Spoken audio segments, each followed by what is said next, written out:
나를 돌보느라 지쳤어요. 이리 와요. 엄마 이제 내가 베개를 고쳐줄 테니 괜찮을 거라고 어떻게 말할 수 있어요. 케일럽의 아내 오드리가 문 앞에 나타났어요. 자러 갈 거예요. 반쯤 됐어요. 새벽 3시가 넘었는데 내일 어떻게 일할 거야. 오드리 말하는 걸 깜빡했는데 오드리가 화를 내는 걸 듣고 무급 휴가를 냈어. 미쳤어?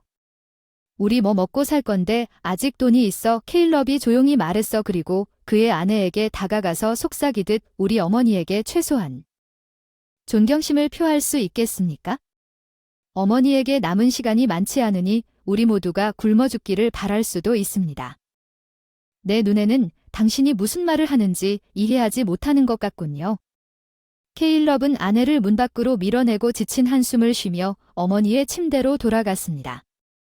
그러는 동안 오드리는 경멸적인 콧소리를 내며 침실로 들어갔습니다. 그녀는 케일럽이 그의 어머니를 데려온 것에 화가 났습니다. 그들의 아파트는 이미 2명의 자녀를 둔 공간이 제한되어 있었고 이제는 병든 여성에게 방 전체를 주어야 했습니다. 그녀는 마을에서 평생을 살았어야 했습니다. 어쨌든 그녀가 그들에게 무엇을 줄 수 있었습니까? 그녀의 집은 철거하기에 좋은 날 같고 그 동네는 인기가 없었습니다. 오드리는 생각에서 벗어나 남편이 어머니에게 큰 소리로 뭔가를 읽어주는 것을 들었습니다. 기침이 심할 때만 잠시 멈췄습니다.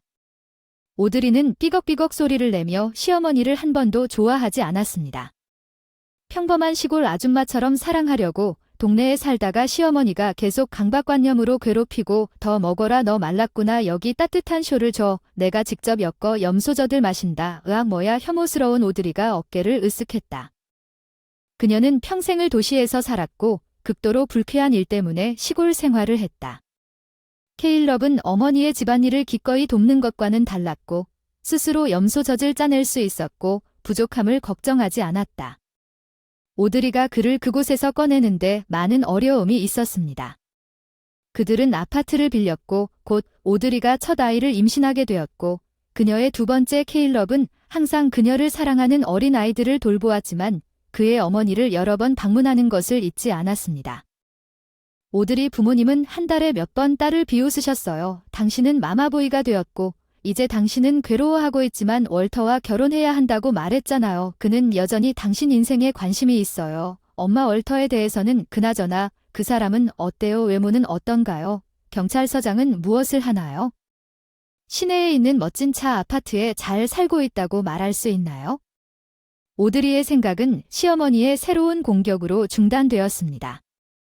기침을 하고 있는 오드리가 침대에 누워 귀마개가 있는 침대 옆 탁자에 손을 뻗었습니다. 한 달이 지났습니다.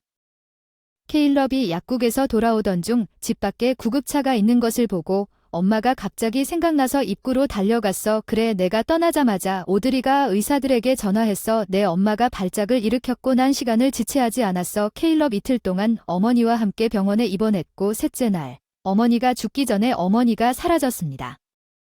어머니는 아들에게 이렇게 물었습니다. 아들에게는 이상할 것 같지만 제가 묻는 대로 하세요. 현관에 있는 붉은 건포도 덤불을 기억하시나요? 파내세요. 그리고 내 무덤에 심으면 새들이 와서 노래하고 열매를 쪼아줄 거야. 제발 해가 그녀의 손을 잡았고 그녀는 마지막으로 그가 그녀에게 한 약속을 상기시키기 위해 약하게 손바닥을 흔들려고 했습니다. 케일럽 아내의 전화번호로 전화를 걸 수 있었지만 사용할 수 없었습니다. 슬픔에 잠긴 남자가 그녀의 부모에게 전화를 걸었습니다. 그들은 케일럽을 동정했지만 오드리가 어디에 있는지 몰랐습니다. 그녀는 그저께 아이들을 그들에게 데려왔고 케일럽이 집에 가는 곳으로 떠났습니다. 그는 장례식을 준비해야 했고 그를 도와줄 사람이 아무도 없다는 것을 알고 그 시절 모든 일을 스스로 했습니다.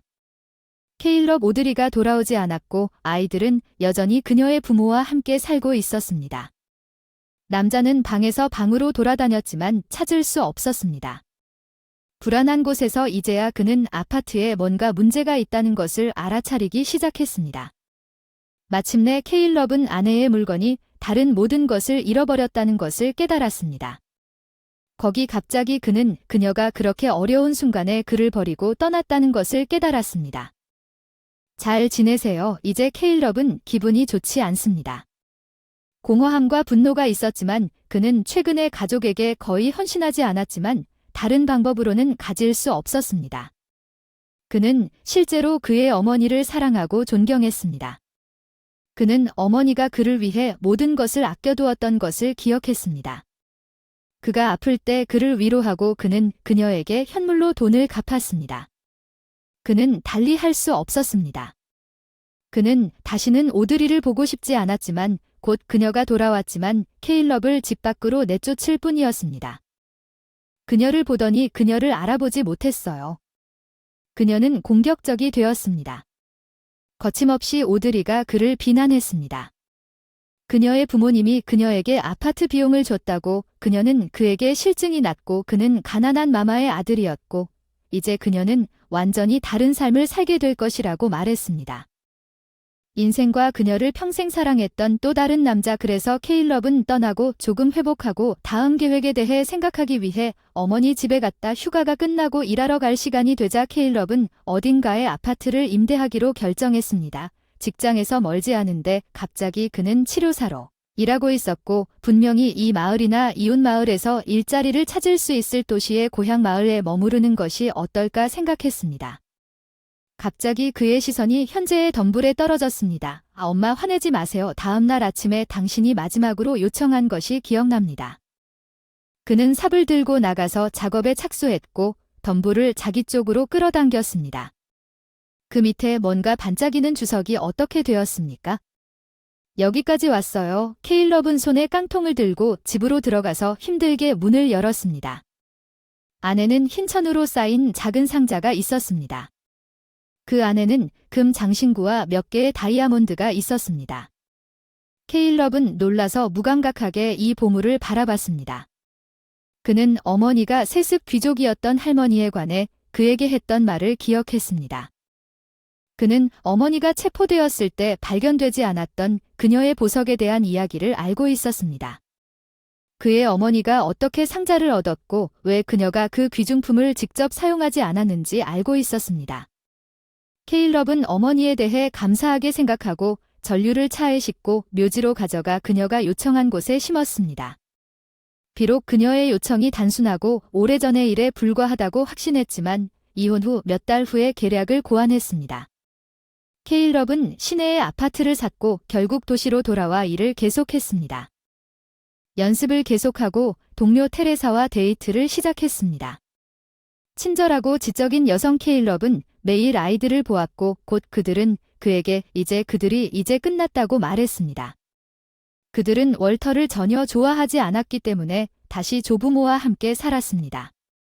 케일럽은 이 말을 듣고 즉시 아이들에게 그와 함께 살자고 제안했고 소년들은 기꺼이 동의했습니다. 다행스럽게도 그의 전 부인은 그것에 대해 기뻐했고 테레사는 빨리 공통 언어를 찾았습니다. 두 소년은 어느새 사이가 돈독한 가족이 되었습니다. 케일럽은 더 이상 오드리의 운명에 관심이 없었습니다. 10년이 지났습니다. 케일럽의 아들들은 대학에 진학했습니다. 테레사와 케일럽은 어느 날 케일럽이 병원에서 야간 근무를 하고 있을 때 아들과 딸을 함께 낳았습니다. 새로 도착한 환자를 만나러 전화했는데 놀랍게도 케일럽은 오드리의 어머니였다. 그 남자는 전 시어머니가 혼자 살았다는 것을 알고 있었다. 그녀의 남편은 3년 전에 세상을 떠났고 오늘 그녀는 기분이 좋지 않아 병원에 거의 연락할 수 없었다. 구급차를 부르기 위해 전화를 걸다 케일럽 그는 여자의 고통을 덜어주기 위해 종종 그녀가 좋아지는지 확인하기 위해 들렀습니다. 케일럽 그의 전 시어머니가 갑자기 그에게로 돌아섰습니다. 모든 것에 대해 용서를 구하고 싶습니다. 망친 것은 나였습니다. 내 가족들 난 계속 오드리에게 그녀는 더 나은 대우를 받을 자격이 있다고 말했어. 난 내 어머니를 돌봐준 너를 조롱했고 지금은 그녀가 부러워. 아버지도 아프셨는데 안 오셨는데 행복하시길 바라며 와주실 수 있다면 용서해주세요. 지난 일을 회상하지 말자. 마치 나에게 작별 인사를 하는 것 같군요. 좀 이르다고 믿으세요. 케일럽이 얼마나 친절하다고 했나요? 케일럽은 잘 지내고 제 손자들은 잘 지내나요? 둘 다 이미 대학에 다니고 있어요. 모두 다 커서 곧 주말에 꼭 당신을 방문할 거예요. 케일럽은 미소 지으며 좀 더 이야기를 나눴고 케일럽은 약이 효과가 있고 불행한 여자가 잠든 것을 보았습니다. 치료와 그녀의 운명에 대한 케일럽의 친절한 참여로 그 여자는 빨리 다시 일어서게 되었고 그녀는 곧 퇴원했지만 그의 마음의 평화를 위해 전사위는 그녀를 위해 간호사를 고용했습니다. 케일럽은 어머니의 옛집에서 50번째 생일을 축하했습니다. 공손함을 심은 사람은 우정을 거두고 친절함을 심은 사람은 사랑의 열매를 거둔다. 좋은 하루 보내시고 주변에 좋은 사람들이 함께 하세요.